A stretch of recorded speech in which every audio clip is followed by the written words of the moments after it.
Hello, welcome to the Self Learning Podcast by Dr. Sushma Singh. Let us start discussion on Chapter 6, the challenges of cultural diversity.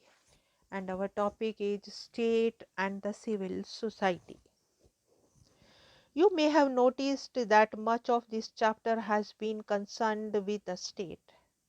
The state is indeed a very crucial institution when it comes to the management of cultural diversity in a nation. Although it claims to represent the nation, the state can also become somewhat independent of the nation and its people, to the extent that the state structure, the legislature, bureaucracy, judiciary, armed forces, police, and other arms of the state becomes insulated from the people. It also has the potential of turning authoritarian. An authoritarian state is the opposite of a democratic state. It is a state in which the people have no voice and those in power are not accountable to anyone. Authoritarian states often limit or abolish civil liberties like freedom of speech, freedom of press, freedom of political activity, right to protection from wrongful use of authority, right to the due processes of law, and so on.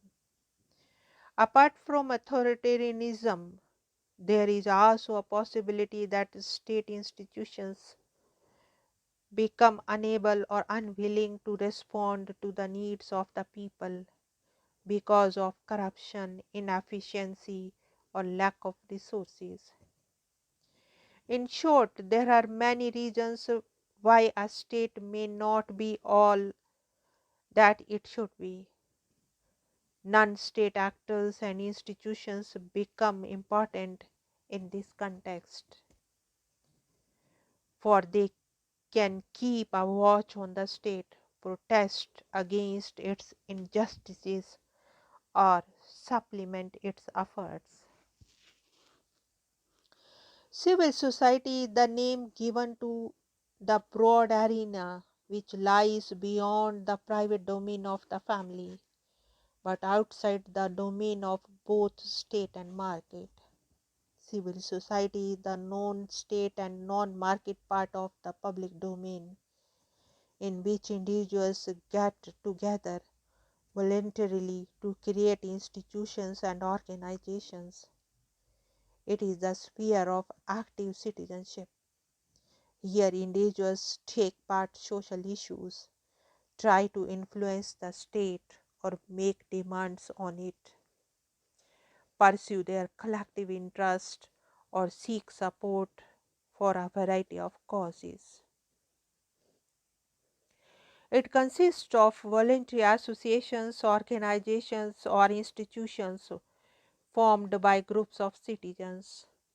It includes political parties, media institutions, trade unions,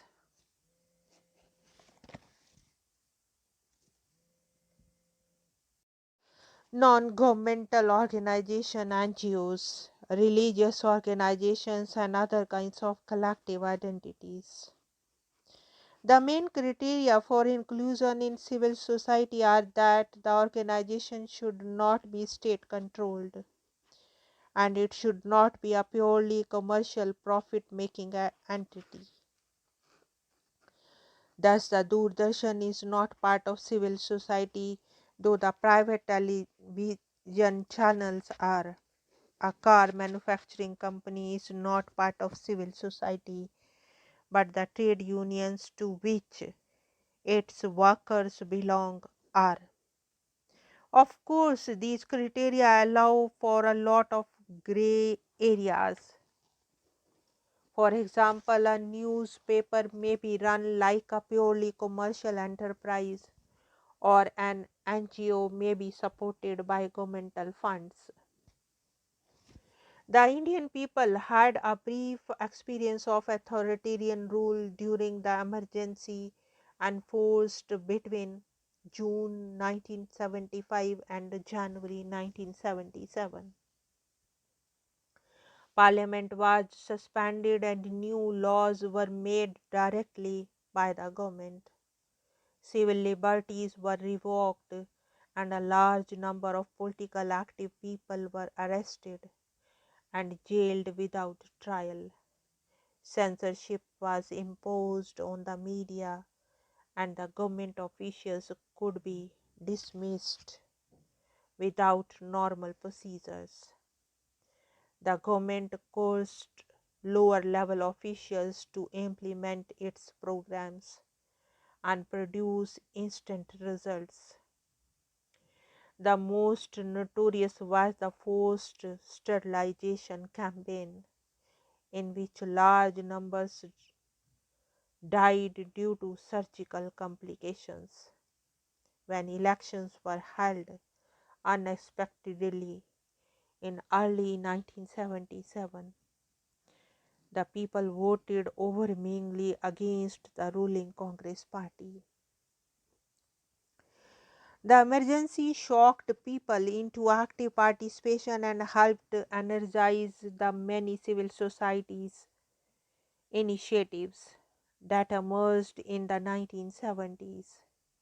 This period saw the resurgence of a wide variety of social movements, including the women's, environmental, human rights, and the Dalit movements.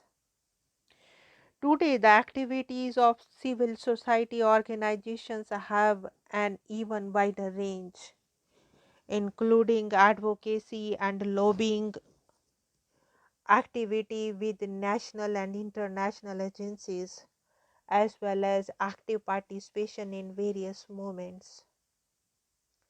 The issues taken up are diverse, ranging from tribal struggles for land rights, devolution in urban governance, campaigns against rape and violence against women, rehabilitation of those displaced by dams and other developmental projects, fishermen's struggles against mechanized fishing, rehabilitation of hawkers and pavement dwellers, campaigns against slum demolitions and for housing rights, primary education reform, distribution of land to Dalits, and so on. Civil liberties organizations have been particularly important in keeping a watch on the state and forcing it to obey the law. The media too has taken an increasingly active role, especially its emergent visual and electronic segments. Among the most significant recent initiatives is the campaign for the right to information, beginning with an agitation in rural Rajasthan for the release of information on government funds spent on village development. This effort grew into a nationwide campaign. Despite the resistance of bureaucracy, the government was forced to respond to the campaign and pass a new law formally acknowledging the citizens' right to information. Examples of this sort illustrate the crucial importance of civil society in ensuring that the state is accountable to the nation and its people. Now, let us wind up the session, and we have come to the end of the session as well as chapter The Challenges of Cultural Diversity and the book Indian Society. Thank you very much for engaging yourself with the Self Learning Podcast.